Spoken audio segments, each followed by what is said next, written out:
नमस्कार, सीएनबीसी आवाज़ मोतीलाल ओसवाल स्टूडियो में आप सभी का स्वागत है। अब हम तैयारी करेंगे 10 के दमदार ट्रेड्स की हेडलाइंस के साथ। 3 दिनों की जोरदार तेजी के बाद बाजार में सुस्ती का मूड। निफ्टी करीब 100 पॉइंट फिसल कर 25,350 के नीचे। बैंक निफ्टी भी सुस्त, लेकिन मिड और स्मॉल कैप में आउट परफॉर्मेंस। वहीं इंडिया विक्स करीब 3% ऊपर। आज के बिग स्टॉक्स पर सटीक सेबी के क्लीन चिट के बाद अदानी इंटरप्राइजेस भागा करीब 4% चढ़कर निफ्टी का बना टॉप गेनर। उधर अदानी ग्रीन में भी करीब 3% की मजबूती, साथ ही दूसरे अदानी शेयरों में भी तेजी कायम। आज एनर्जी और पीएसयू बैंकों में खरीदारी। दोनों इंडेक्स आधा % से ज़्यादा चढ़े। 6 से 9% दौड़े अदानी गैस और अदानी पावर। साथ ही मेटल्स और रियल्टी में भी रौनक, लेकिन आईटी, एफएमसीजी और एनबीएफसीज में दबाव।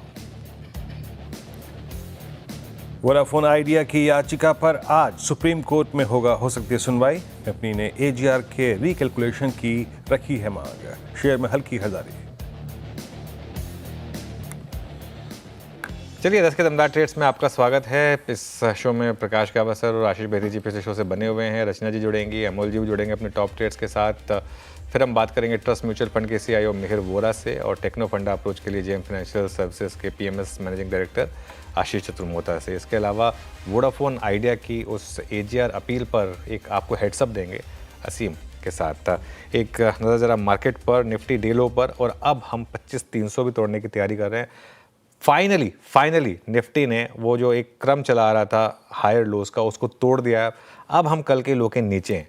जी हाँ, अब हम कल के लो के नीचे 25,306 पर इस समय निफ्टी ट्रेड करता हुआ। तो टेक्निकली अब आप कह सकते हैं कि उस स्विंग जो थी, उसका शायद एक स्विंग अब एक पूरी हुई, मैच्योर हुई। अब देखते हैं मार्केट यहाँ से किस तरफ जाता है। लेकिन काफ़ी दिक्कत में है इस समय कुछ बड़े स्टॉक्स, और ख़ासतौर से आईसीआईसीआई बैंक का 1.25% नीचे। इन्फोसिस, एचसीएल टेक, रिलायंस में थोड़ी सी दिक्कत है। आज थोड़ी सी दिक्कत लार्ज कैप की है। एडवांस डिक्लाइन अभी भी एडवांसेस के फेवर में ही है, तो कुछ बड़े स्टॉक्स गिर रहे हैं। अगर आप एफएनओ में देखें तो अभी भी ज़्यादा जो बड़े मूव हैं वो गेनर्स में हैं। अदानी एंटरप्राइजेस, सम्मान capital, Adani green, BPCL, Divi's labs, IOC, Canara bank, BDL, ये कुछ गेनर्स हैं। और लूजर्स में फोर्टिस, एचएफसीएल और 360 वैन। वीरू जी, ये थी अब तक के बाजार की छोटी सी समरी। और निफ्टी एट डे लो दिन के सबसे निचले स्तरों पर और अपने ऑप्शन बेस को टेस्ट करता हुआ, ऑप्शन बेस यानी जहां पे पुट सबसे ज़्यादा बिकी हुई थी, उसी जोन पे आके ट्रेड करता हुआ। चलिए अब एक काम करते हैं, पैनल आपके स्क्रीन पर रखते हैं। इस पैनल जिससे हम बातचीत करेंगे, रचना जी और अमोल जी एक फ्रेश पर्सपेक्टिव लेके जुड़े हैं। प्रकाश सर और आशीष जी पिछले कार्यक्रम से इस कार्यक्रम में भी। रचना जी, गुड मॉर्निंग। आपका इस वक्त का कॉल मैम, क्या ट्रेड पिक कर रही हैं आप?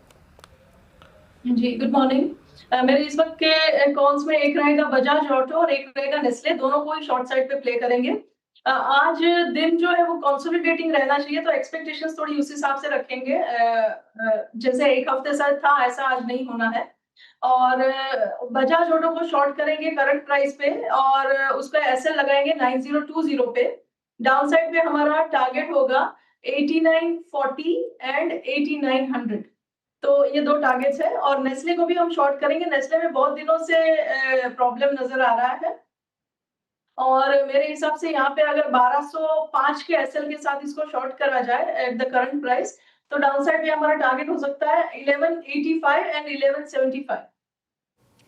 ओके, चलिए, तो ये इस समय रचना जी के पिक्स। अमोल जी, गुड मॉर्निंग। आपकी दो पिक्स। नमस्ते and good morning. I think buying side का ही व्यू रख रहा हूँ। आज जरूर दबाव में है मार्केट में, but it looks like a routine correction. तो आईडीएफसी फर्स्ट बैंक के साथ जा रहा हूँ पोजिशनल पॉइंट ऑफ व्यू से। 7240 के आसपास चल रहा है। पोजिशनली टारगेट निकल के आ रहे 77 के, और स्टॉप लॉस उसका रहेगा 70.50 का। एक करेक्शन के बाद रिवर्सल फॉर्मेशन हुआ है। आज थोड़ा सा साइडवेज मोमेंटम देखने को मिल सकता है, बट लार्जर टेक्सचर अभी भी पॉजिटिव साइड पे है। दूसरा मैं सेल के साथ जा रहा हूँ स्टील अथॉरिटी के साथ। 134.50 के आसपास चल रहा है।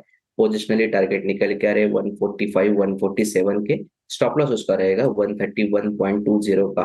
एक रैली के बाद कंसोलिडेशन, और कंसोलिडेशन को ब्रेकआउट आज फॉर्मेशन आज देखने को मिला है। ओवरऑल भी आज थोड़ा मेटल एक्टिविटी स्ट्रांग कर रहा है।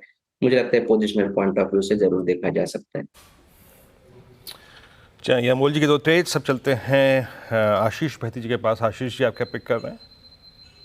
जी वीरेन जी, पहला जो स्टॉक रहेगा वो बैंक ऑफ बड़ौदा पे खरीदारी की सलाह रहेगी। हमें लग रहा है कि यहाँ पे अच्छा स्ट्रेंथ देखने मिल रहा है, सेक्टर टेलविंड काफी स्ट्रांग बना हुआ है। तो 248 का स्टॉप लॉस लगाकर खरीदारी की सलाह है, 260 तक के टारगेट्स के लिए। दूसरा जो स्टॉक हमें अच्छा लग रहा है वो आईओसी का है। यहाँ पे भी मोमेंटम स्ट्रांग बन रहा है, तो 147 का स्टॉप लॉस लगाकर आईओसी में खरीदारी की सलाह रहेगी। ऊपर में मुझे लगता है इसमें 154 तक का टारगेट देखने मिल सकता है। गावा सर, बताइए आपने क्या पिक किया इस समय, आपकी 2 ट्रेड्स? या good morning to you. Stock का नाम है आइनॉक्स विंड। यस, 150.75 पे ट्रेड कर रहा है। मेरे ख्याल से स्टॉप लगेगा 149.50 का, कोई ₹1 का स्टॉप है। नियर टर्म टारगेट 155 पॉसिबल है आइनॉक्स विंड में। दूसरा स्टॉक नजर आता है वो है बैंक ऑफ बड़ौदा। 252 से 75 के आसपास ट्रेड करता है। स्टॉप होगा 250 250 का, ज्यादा नहीं। अपसाइड टारगेट 250 260 256 260, ये एक जोन है मेरे ख्याल से, वहां तक जाना चाहिए bank of Baroda. Okay, bank of Baroda. चलिए अब एक काम करते हैं, एक आपको अपडेट देते हैं। जो एजीआर वाला मामला है उसमें वोडाफोन आइडिया की जो प्ली है उस पर सुप्रीम कोर्ट में कुछ ही देर में सुनवाई होगी। ये पूरा मामला समझ लेते हैं एक बार असीम से। असीम, गुड मॉर्निंग, समझा दीजिए जरा पूरा मामला। गुड मॉर्निंग अनुज जी। सबसे पहले तो ये बता दूं कि सरकार ने वोडाफोन आइडिया के सामने 13 अगस्त को एक नई डिमांड रखी है। एडिशनल 9,450 करोड़ रुपए एजीआर के मांगे हैं। तो इसको लेकर के वोडाफोन आइडिया ने सुप्रीम कोर्ट में इस याचिका दायर की और कहा है कि इस मामले में सुनवाई कीजिए, क्योंकि जब 2019 में सुप्रीम कोर्ट ने अपना आदेश दिया था तो सुप्रीम कोर्ट ने कहा था कि एजीआर का कोई भी रिकॉन्सिलेशन या रीअसेसमेंट नहीं होगा। जो डिमांड फाइनल अब रखी गई है वही डिमांड फाइनल होगी। लेकिन जब उस वक्त ये मामला चल रहा था तो दूरसंचार विभाग ने एक एफिडेविट दिया था, कहा था कि ये हमारी डिमांड फाइनल नहीं है, हम डिमांड फाइनल बाद में करेंगे क्योंकि अभी भी असेसमेंट ऑफ अकाउंट्स चल रहा। तो अब दूरसंचार विभाग ने ये कहा है कि हमने फाइनल असेसमेंट करके आपके सामने रखा है, ये किसी भी तरह से रीअसेसमेंट नहीं है, ये रिकंसिलेशन नहीं है। हमने आपको एक फाइनल डिमांड आपके सामने रखी है और आपको ये चुकानी है। आपका मोरेटोरियम पीरियड 31 मार्च 2026 को खत्म हो रहा है, तो आप इसको देख लीजिए। इसको लेकर के वोडाफोन आइडिया सुप्रीम कोर्ट पहुंची है, कहा है कि ये मांग गलत रखी गई है और इसको पूरे के पूरे जो 2017 से पहले के जो असेसमेंट्स किए गए हैं उनका रीअसेसमेंट और रिकंसिलेशन दोनों किया जाए। तो आज सुप्रीम कोर्ट इस मामले की सुनवाई करेगा। वोडाफोन आइडिया इसमें स्टे मांग रहा है, तो देखिए सुप्रीम कोर्ट अब क्या करता है यहाँ पर आज। ओके असीम, शुक्रिया। तो ये इस समय अब वोडाफोन आइडिया की तरफ से एक एप्लीकेशन आती हुई। अब आगे बढ़ते हैं। हमारे साथ ट्रस्ट म्यूचुअल फंड के सीईओ मिहिर वोरा जो मौजूद हैं, उनसे समझते हैं कि बाज़ार में अब उनकी स्ट्रैटेजी क्या है। मिहिर जी, गुड मॉर्निंग।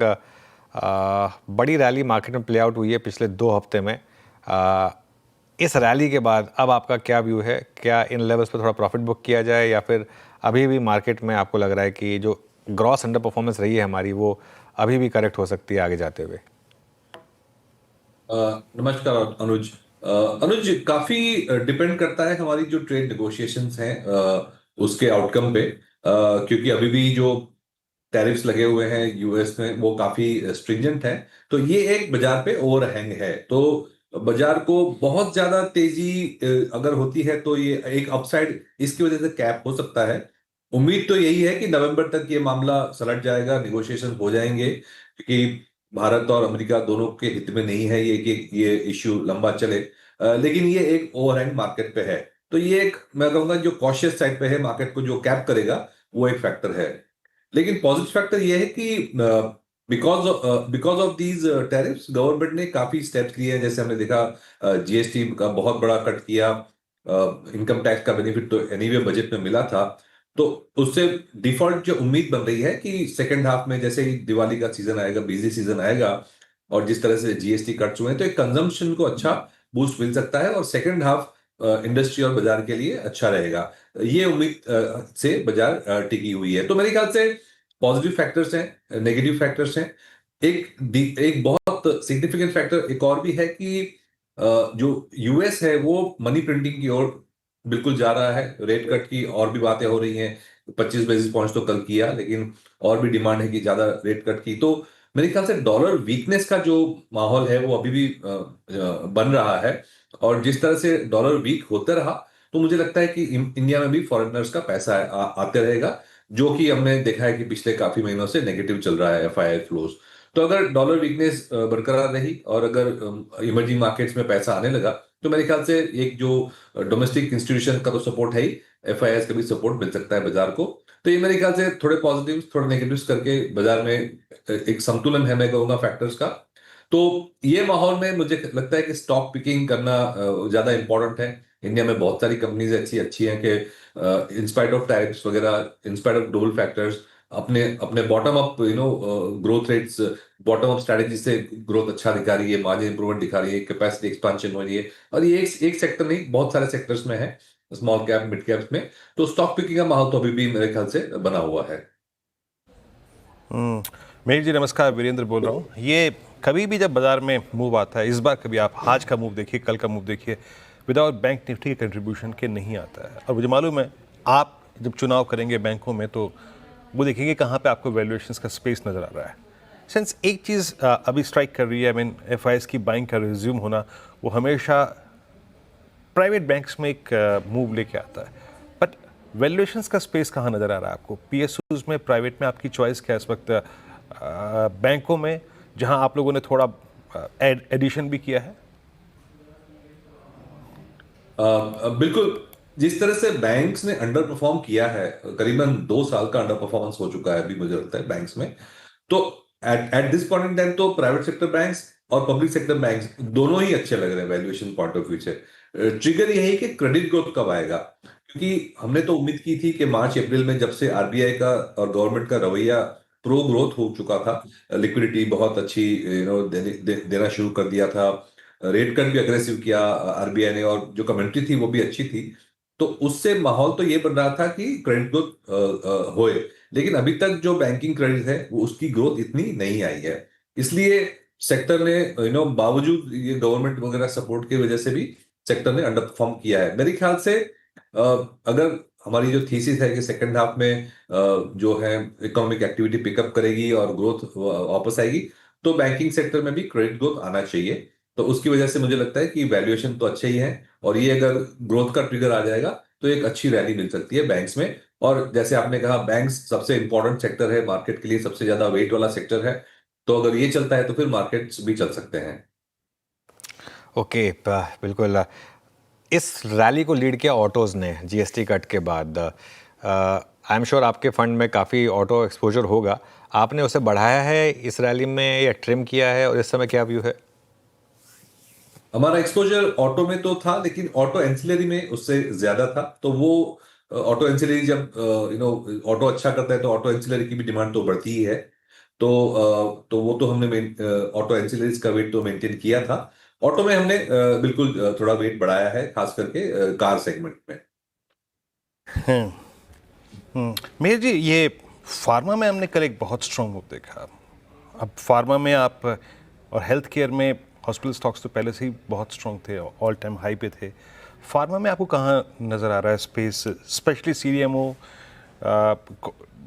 इसमें मूव विजिबल हैं? फिर आप देखिए API, कहाँ आपकी थीम क्या है फार्मा में इस वक्त, जहाँ पे आप लोग थोड़ा सा कन्विक्शन ज़्यादा होल्ड करते हैं स्ट्रॉन्ग? बिल्कुल, जैसे आपने कहा, CDMO तो एक बहुत बड़ा स्ट्रॉन्ग थीम है। जेनरिक ड्रग्स में अभी मुझे लगता है प्राइसिंग पावर अभी भी नहीं है, तो वो एक कमोडिटी है, तो वहां पे हमारा एक्सपोजर ज्यादा नहीं है। तो CDMO ऑलरेडी मुझे लगता है काफी नोन सेगमेंट हो चुका है। लेकिन 3 4 5 कंपनीज ऐसी भी हैं जिन्होंने बेसिक R&D करके मोलिक्यूल्स को पेटेंट किया है, जिनकी फेज 1 फेज 2 फेज 3 ट्रायल्स चल रही हैं। तो उसमें एक अगर बास्केट बना के चले तो उसमें भी एक चांस है कि ये ऐसी कंपनीज जो basic research, molecule based research कर रही हैं, उसमें भी हमारा एक्सपोजर है। क्योंकि हमें लगता है कि अगर ये सक्सेस होते हैं 1 या 2 मॉलिक्यूल्स, तो कंपनी का मार्केट कैप ऐसा है कि 1 मॉलिक्यूल 2 मॉलिक्यूल से भी काफी वैल्यूएड हो सकती है कंपनी के मार्केट कैप को, क्योंकि ये ग्लोबल मॉलिक्यूल्स है, ये मार्केट साइज बहुत बड़ी हो जाती है। तो अपार्ट फ्रॉम CDMO जो तो है ही हमारे पास, ऐसी भी हमारे पास कंपनीज है जहाँ पे बेसिक R&D हो रही है। चलिए, CDMO की बात हो गई, यहाँ पर ऑटोज़ की बात हो गई, बैंक्स की बात हो गई। इसके अलावा इस समय आप अगर अपना फ्रेश पैसा डिप्लॉय कर रहे हैं तो आपके हिसाब से मार्केट में बेस्ट थीम्स क्या हैं? मार्केट में बेस्ट थिंग्स तो डोमेस्टिक जो है वही है। चाहे हम कहें कि डिस्क्रेशनरी कंजम्पशन, जैसे हमने बात की, ऑटो है, सर्विसेज में होटल्स हैं, एयरलाइंस हैं, तो सारी जो डिस्क्रिशनरी कंजम्पशन वाली है, जहां पे जीएसटी कट से फायदा होगा, जहां पे इनकम लेवल्स बढ़ने से फायदा होगा, सेविंग्स बढ़ने से फायदा होगा, वो तो है ही। उसके अलावा जो थीम्स है वो गवर्नमेंट स्पेंडिंग जहां पे स्ट्रांग रहेगी, खास करके जैसे हमने देखा कि पावर टीएनडी में स्पेंडिंग काफी रहेगी, डिफेंस में मुझे लगता है स्पेंडिंग रहेगी और शायद बढ़ भी सकती है, क्योंकि आत्मनिर्भरता का थ्रस्ट वहां पे और भी ज्यादा तेज हो रहा है। और तीसरी तीसरी जो सेगमेंट्स है जहां पे हमें लगता है कि प्राइवेट सेक्टर भी काफी एक्शन ले सकती है, क्योंकि ये एक ग्लोबल थीम है, जैसे कि डेटा सेंटर्स हैं, जैसे कि हमने डिस्कस किया कि फार्मास्यूटिकल्स में सीडीएमओ है, बेसिक आरएनडी है। तो मुझे मुझे लगता है कि apart from the domestic economy, government spending and some stock specific जो है, वैसे उस तरह से हम पोर्टफोलियो बना रहे हैं।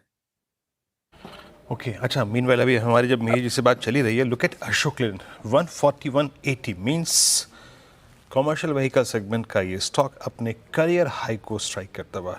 मेरे जी हम तो मशरूफ रहे थे पैसेंजर व्हीकल सेगमेंट में जीएसटी कट के बाद, टू व्हीलर स्पेस में, बट लुक एट कैसे रिस्पॉन्ड कर रहा है आपका कॉमर्शियल व्हीकल सेगमेंट। ये आपका टेक इस वक्त कॉमर्शियल व्हीकल सेगमेंट में और जिस प्रकार का मोमेंटम है, स्पेशली ऑटो की इस ब्रांच पे आपका टेक? कमर्शियल व्हीकल्स में हमारा एक्सपोजर नहीं है पोर्टफोलियो में। हमें लगता है कि ये लेट साइकिल है, इन द सेंस जब कंजम्पशन और डोमेस्टिक डिमांड सिक्युलरली बढ़ती है, उसके बाद मेरे ख्याल से सेकंड लेग में कमर्शियल व्हीकल्स की जो है वो डिमांड बढ़ती है। प्लेयर्स तो लिमिटेड ही है, बट एज ऑफ नाउ हमारे पोर्टफोलियो में कुछ खास एक्सपोजर नहीं है ये सेगमेंट में। ये कैपिटल मार्केट से जुड़े जो स्टॉक्स हैं उसमें आपका क्या व्यू बन रहा है बड़ी रैली के बाद जो रिसेंटली करेक्शन आई है? सॉरी, कौन से स्टॉक्स बताया आपने? स्टॉक मार्केट कैपिटल मार्केट से जुड़े हुए स्टॉक्स, कैपिटल मार्केट इंफ्रा से जुड़े हुए स्टॉक्स। कैपिटल मार्केट इंफ्रा से हमारे जो एक्सपोजर है वो अभी भी है हमारे, लेकिन अगर हम कंपेयर करें 6 या 9 महीने पहले जितना एक्सपोजर था, उससे हमने कम किया है, क्योंकि तब ये जो कंजम्पशन वाली थीम थी वो थोड़ी वीक थी। लेकिन अब हमें लग रहा है कि कंजम्पशन की भी जो पिकअप आनी है, उसकी वजह से थोड़ा एक्सपोजर उस तरह हमने शिफ्ट किया है। और दूसरी बात यह है कि स्टॉक स्पेसिफिक अगर देखें तो F&O में जो है वो ट्रेडिंग गवर्नमेंट का और रेगुलेटर का रवैया ये है कि भाई बहुत ज्यादा हो चुका है, तो उसमें भी हम देख रहे हैं कि थोड़े कर्व्स आ सकते हैं। तो वो थोड़े रेगुलेटरी और हेडविंड्स देख के वहां पे हमने ट्रिम करके जो कंज्यूमर कंजम्पशन वाली थीम है उसमें शिफ्ट किया है। चलिए मेरे जी, बहुत बहुत शुक्रिया आज हमारे साथ जुड़ने के लिए और इन सब टॉपिक्स पर अपना नज़रिया सामने रखने के लिए। आज फुट्सी और सेंसेक्स की रीबैलेंसिंग होगी, काफ़ी स्टॉक्स हैं जो आज फोकस में रहेंगे, किन की एंट्री होगी, किन का वेट बढ़ेगा, किन का वेट रिडक्शन होगा और किन स्टॉक्स को आपको नज़र पर रखना। ध्यान रखिएगा ज़्यादातर मूव्स जो हैं वो 2:30 से 3 बजे के बीच आते हैं। यतिन के पास चलते हैं, एक बार फिर से समझ लेते हैं। यतिन, गुड मॉर्निंग, बताइए। Good morning. और सबसे पहले एफटीएससी की बात करते हैं, जहां जो बड़े नाम हैं स्पेशली एफएनओ सेगमेंट में, उसके ऊपर चर्चा होगी। सबसे पहले पीएसयू बैंक्स की बात करते हैं, जहां इंडियन ओवरसीज बैंक में सबसे ज़्यादा इन्फ्लो आएगा, लगभग $2 करोड़ के आसपास का। और यहाँ अगर आप देखें तो लगभग 150 करोड़ से ज़्यादा की बाइंग आपको आखिर के आधे घंटे में आती हुई नज़र पड़ेगी। इसके अलावा हेक्सावेट टेक्नोलॉजीज, चोलामंडलम, जेके सीमेंट, एमसीएक्स और नारायण हृदयालय, जो आपके स्क्रीन पे आ रहे नाम, यहाँ आपको खरीदारी होती हुई नज़र पड़ेगी। और यहाँ भी अगर हम देखें तो कुल मिला के $1 से $2 मिलियन के आसपास की बाइंग आपको आती हुई नज़र पड़ेगी। ऑब्वियसली अगर हम वेटेज की बात करें तो यहाँ जो वेटेज बढ़ने वाला है वो जीएसडब्ल्यू इंफ्रा और आईके सोल्यूशन जैसे काउंटर्स में आपको वेट बढ़ता हुआ नज़र पड़ेगा। लेकिन सेंसेक्स की भी यहाँ क्वार्टरली जो वेटेज चेंज है ये होती हुई नज़र पड़ेगी। भारती एयरटेल, आईटीसी और बजाज फिनसर्व, ये तीनों ही कंपनियों का वेट बढ़ता हुआ नज़र पड़ेगा। और सबसे ज़्यादा 400 करोड़ से ज़्यादा की बाइंग आपको भारती एयरटेल में आती हुई दिखाई देगी, फॉलोड बाय आईटीसी और बजाज फिनसर्व। तो सेंसेक्स और एफटीएससी की रीबैलेंसिंग आखिर के आधे घंटे में नज़रें बनाए रखेंगे हम। ओके, चलिए ये कुछ स्टॉक्स रहेंगे रेडार पर। शुक्रिया यतिन। एक बार रचना जी अगर हैं हमारे साथ। रचना जी, भारती एयरटेल पर क्या व्यू बन रहा है? एक बार जरा चार्ट देखिए भारती एयरटेल का। कोई ट्रेड है यहाँ पर? जी, भारती एयरटेल में ट्रेंड वैसे भी काफी ठीक ठाक है। और यहाँ पे अगर ये वेटेज वगैरह की न्यूज है तो उसका भी एक कैटलिस्ट का रोल वो प्ले करेगी न्यूज। और जब तक ये 1900 के ऊपर है और बना रहेगा तब तक ये पॉजिटिविटी जो है वो उसको काफी हायर लेवल पे यहाँ से लेके जा सकती है, ऐसे चांसेस है। अपसाइड पे पहला टारगेट इसका बनता है 2020 का in the 1 month time frame. All right, चलिए ये हो गई बात भारती एयरटेल की। अभी काम करते हैं, अब हमारे साथ जेएम फाइनेंशियल सर्विसेज के पीएमएस के मैनेजिंग डायरेक्टर आशीष चतुर मोहता मौजूद हैं। उनसे समझते हैं कि उनकी इस मार्केट को लेकर क्या अप्रोच है। आशीष, गुड मॉर्निंग। एक लगातार शानदार तेज़ी के बाद आज पहला दिन जिसमें मार्केट ने प्रीवियस डे के लो को तोड़ा और उसके नीचे ट्रेड कर रहा है। अब मार्केट पर आपका क्या व्यू है सबसे पहले? गुड मॉर्निंग अनुज। तो सॉरी, आज मैं थोड़ा ऑन द वे इसको शो को अटेंड कर रहा हूँ क्योंकि कहीं ट्रैवल कर रहा था। जहाँ तक के मार्केट्स का सवाल है अनुज, देखिए अच्छी बात यह कि आज बाजार की ब्रेड काफी स्ट्रांग है। हम काफी कंजम्पशन रिलेटेड जो मिड और टियर 3 टियर 4 सेगमेंट को कंपनी सर्व करती है उनको ट्रैक कर रहे हैं और देख रहे हैं कि वहाँ एक अच्छी खासी स्ट्रेंथ बनी हुई है। तो डेफिनेटली ब्रॉडर मार्केट थोड़ा प्रॉफिट बुकिंग मोड में है, पर ये बाय ऑन डिप की एक रणनीति यहाँ मेंटेन रखनी चाहिए, क्योंकि मेरा ऐसा मानना है कि जिस तरह से बाजार ने पिछले 15 दिनों के अंदर में एक अच्छी रैली दी और ऑलमोस्ट 25,000 के लेवल्स को डिसाइसिवली क्रॉस किया, तो एक शायद थोड़ी प्रॉफिट बुकिंग आए। बट मेरा मानना है कि बाजार का बेस कहीं ना कहीं 25,000 के आसपास अब बन चुका है और ये डिप कोई भी आती है तो अच्छी अपॉर्चुनिटी होगी लॉन्ग पोजीशंस बनाने के लिए। कंजम्पशन थीम हमारी फोकस में है, ऑटो एज अ बास्केट हमारे फोकस में है। तो आप देख रहे हैं कि किस तरह से मारुति के अंदर में कंटिन्यूस अपग्रेड्स आना शुरू हो चुके हैं, टीवीएस मोटर्स नए लॉन्चेस कर रहा है और सारी जो ऑटो कंपनीज है उन्होंने बार बार कहा कि हम बेनिफिट्स जो है जीएसटी के वो पूरी तरह से पास ऑन करेंगे कंज्यूमर को। तो उसका भी मुझे लगता है कि एक बहुत अच्छा वॉल्यूम ग्रोथ ऑटो कंपनीज में देखने को नजर आएगा, जिसके चलते Maruti, TVS Motors, Bajaj auto ये हमारे रडार पे बने हुए हैं कंजम्पशन थीम को प्ले करने के लिए। टियर 3 टियर 4 मार्केट्स को प्ले करने के लिए हमने जैसे पहले भी चर्चा की, कुछ कंपनीज हमें अच्छी लग रही है, V2 retail, Aditya vision, eternal जैसी कंपनीज, इनको काफी बेनिफिट मिलेगा इस कंजम्पशन बूस्ट का। तो मुझे लगता है कि मार्केट में कोई भी डिप आए, ये स्टॉक्स और ये सेक्टर्स काफी अच्छी स्ट्रेंथ दिखा सकते हैं। आशीष, कल क्लोजिंग में आपने लॉरस रिकमेंड किया था मेरे ख्याल से 919 के आसपास, इट्स नाउ 932। अब यहाँ पे क्या खुल रहा है, मतलब क्लस्टर नया आपके मुताबिक?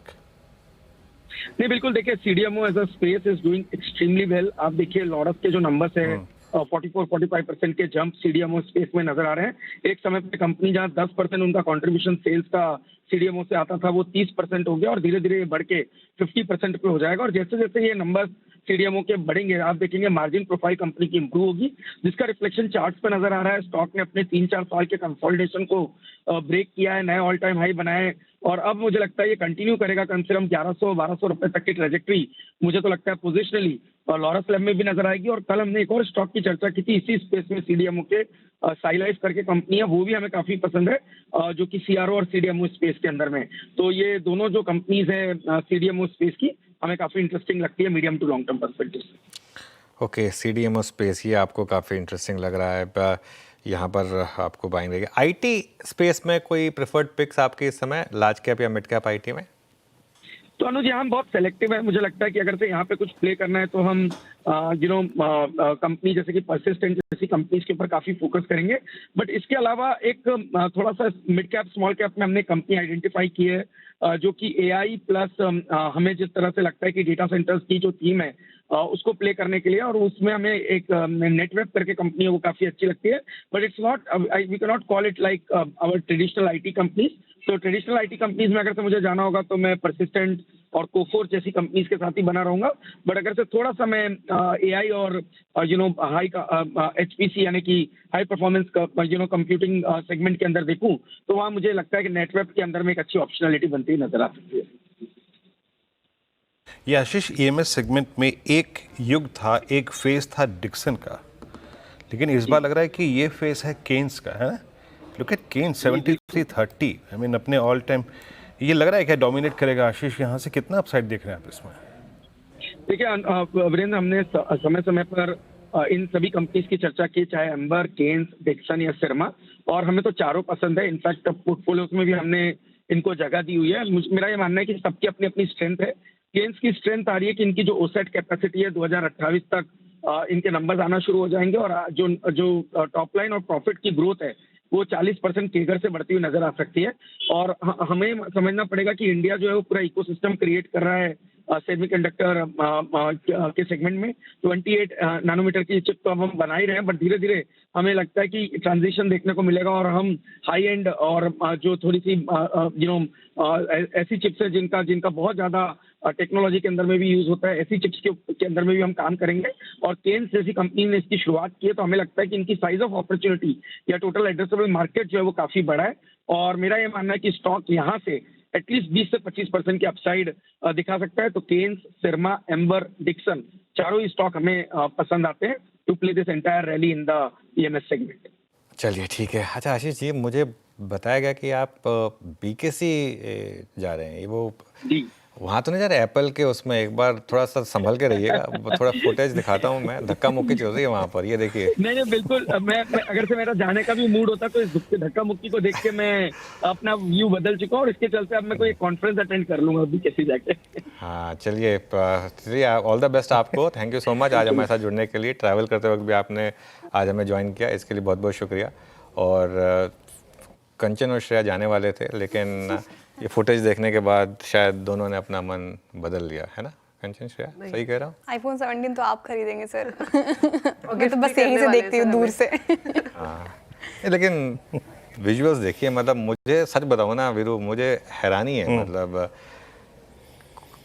आप जाके पिट रहे हैं क्योंकि आप मतलब सबसे पहले लाइन में लगना है या नहीं, क्या मतलब कोई लंगर मट रहा है, क्या मट रहा है? कोई रुक जाइए 2 दिन यार, उसके बाद ले लीजिएगा, ऐसा क्या? मतलब ये चीज़ें जो है ना, एक लाइन मतलब ऐसे, मतलब मुझे थोड़ी सी हैरानी हो रही है कि इस तरीके का वहाँ पर वो हाल हो गया। ये देखिए, ये कुछ परेशानियाँ जो है ना वो आपके जीवन में आती हैं और कुछ आपने खुद मोल रखी हैं।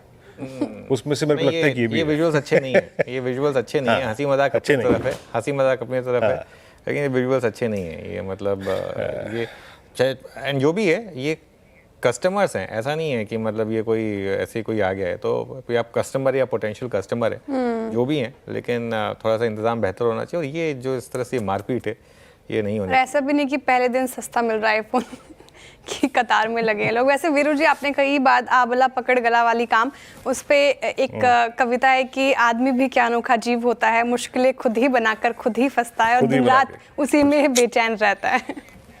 चलिए इसी शायराना नोट पर शो को समाप्त करेंगे और इसके बाद आपके सवालों के जवाब देने के लिए श्रेया और कंचन मौजूद हैं। वीरू और मैं आपसे इजाज़त लेंगे और आपसे जुड़ेंगे अब हम क्लोजिंग शो में।